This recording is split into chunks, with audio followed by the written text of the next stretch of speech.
tudo bem? Bom dia, eu sou a Patrícia e te convido a mais um Bom Dia Maia, que é nosso bate-papo sobre todos os assuntos que impactam os mercados domésticos e internacionais. Hoje é dia 19 de setembro, são 10h30 da manhã.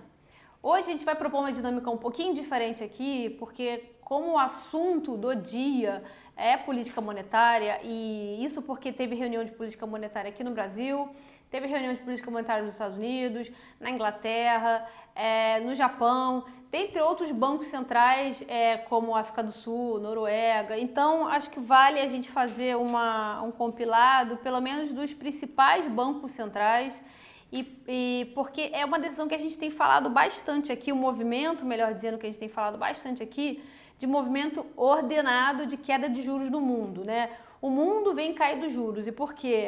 O mundo cai juros porque as economias em geral estão bastante fracas, elas estão com um crescimento aquém do esperado e com uma inflação muito baixa. Então os bancos centrais das principais economias, elas caem juros como uma fórmula de estimular o consumo e também o investimento em ativos reais, né? Ou seja, está com um dinheiro ali no banco, rendendo uma taxa baixinha, porque o Banco Central caiu, hoje até negativa.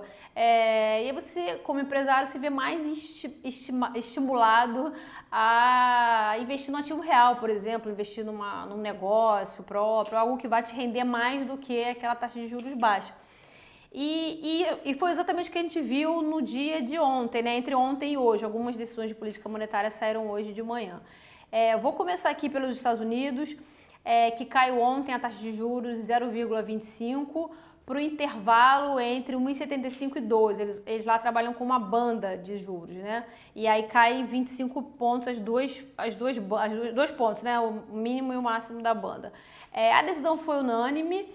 Não foi unânime, desculpa, isso chamou muita atenção porque um membro votou por um corte maior de juros de 50 pontos e outros 2 membros do comitê votaram por uma manutenção na taxa, são os mesmos que votaram pela manutenção no último também. Ontem existiu uma apreensão por parte do mercado de que o Banco Central americano não fizesse movimento nenhum. Por quê? Porque, de fato, a economia americana, nesse mar aí, como eu falei, de países com crescimento baixo e inflação baixa, a economia americana vem se destacando, porque o crescimento do PIB está em torno de 2%, o consumo está bastante forte, a inflação está abaixo da meta, mas está em torno da meta. Então, assim, ela não está numa situação, por exemplo, recessiva, que precisa de um estímulo. O país está caindo juros muito mais pelas incertezas globais, advindas principalmente da trade war.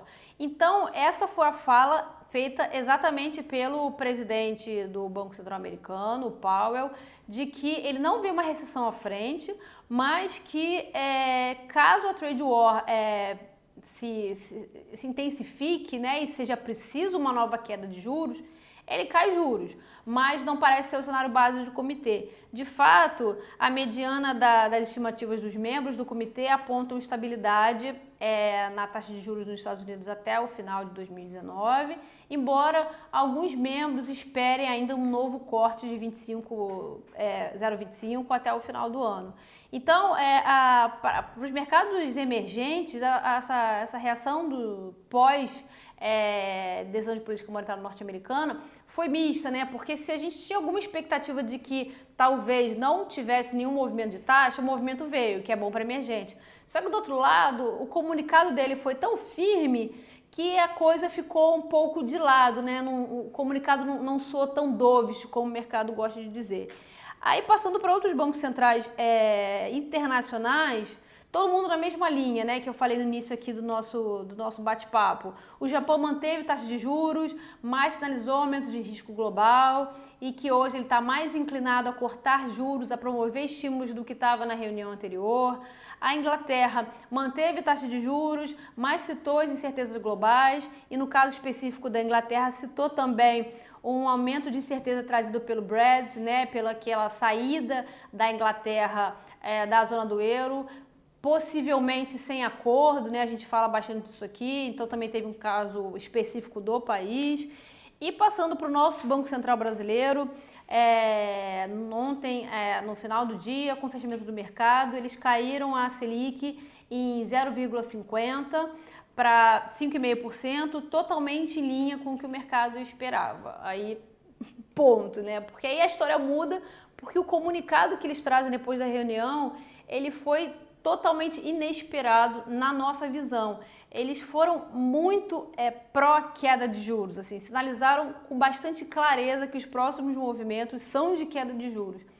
E porque, primeiro, depois desse movimento todo de aversão a risco dos mercados globais, que a gente sempre fala aqui, que eu já falei, e principalmente no mês de agosto, o que a gente viu, né? Volatilidade, aversão a risco e desvalorização dos ativos dos países emergentes, também aqui no Brasil.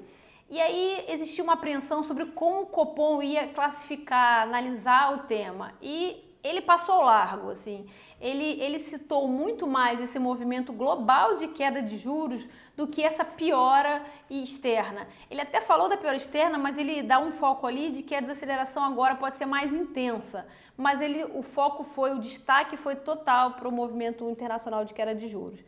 Além disso, fica aqui o destaque que ele também deu a uma modelagem no cenário híbrido. O que é esse cenário híbrido? O Banco Central ele tem um modelo próprio, né, em que ele estima como é que vai ficar a inflação com determinado nível de queda de juros e determinado nível da taxa de câmbio. Então, ele promoveu uma simulação que colocava o câmbio em 4,05 no final do ano de 2019, que é o que estava em média na semana passada, ou agora está um pouco mais depreciado. E ele estimou a taxa Selic em 5% no final de 2019 e 20%, ou seja, 50 pontos abaixo do que ele colocou ontem. E nesse cenário, a inflação para 2020 ficou em 3,80% contra uma meta de 4%. Ou seja, ele estimou um câmbio depreciado com uma taxa de juros abaixo do que ele já colocou ontem e ainda assim a inflação mostrou que existe espaço para continuar caindo juros. Então, assim, ele com muita clareza, né, com muita mais claro assim possível, a gente até ficou brincando, quer que eu desenhe, porque ele disse que está confortável com essa versão externa e com esse nível de câmbio e já praticamente deu que a gente vai ter pelo menos mais 50 pontos de queda na próxima reunião e de fato ele manteve ali aquele termo de que o cenário permite ajuste adicional na taxa. E esse ajuste adicional a gente entendeu como mais 50 pontos na reunião de outubro, levando a Selic para os 5% que está nesse modelo que eu acabei de explicar. O relevante dessa história toda é que esse modelo chamado híbrido, ele é trazido a cada relatório trimestral de inflação. E na semana que vem a gente já teria a divulgação desse relatório, ou seja, o Banco Central antecipou aí em uma semana, basicamente, uma informação que ele já levaria ao mercado na semana que vem. Isso ficou com muita cara de recado, né? De olha, fica tranquilo como é que está a inflação aqui nesse cenário de Selic baixa e câmbio depreciado. Além disso, ele também retirou ali o risco de reformas fiscais e estruturais como risco dominante no balanço de riscos para a inflação. Isso já era esperado porque, de fato, a gente fala bastante aqui, as reformas estão avançando, né, principalmente a da Previdência. Então, depois dessa sinalização tão forte do Copom, hoje, principalmente a curva de juros, ela está performando bastante bem, com fechamento de taxa em todos os vértices, ou seja, todos os vértices estão com taxas de juros mais baixas do que eles tinham no fechamento do mercado de ontem, principalmente nessa parte mais curta da curva, que se refere aos próximos movimentos do Copom.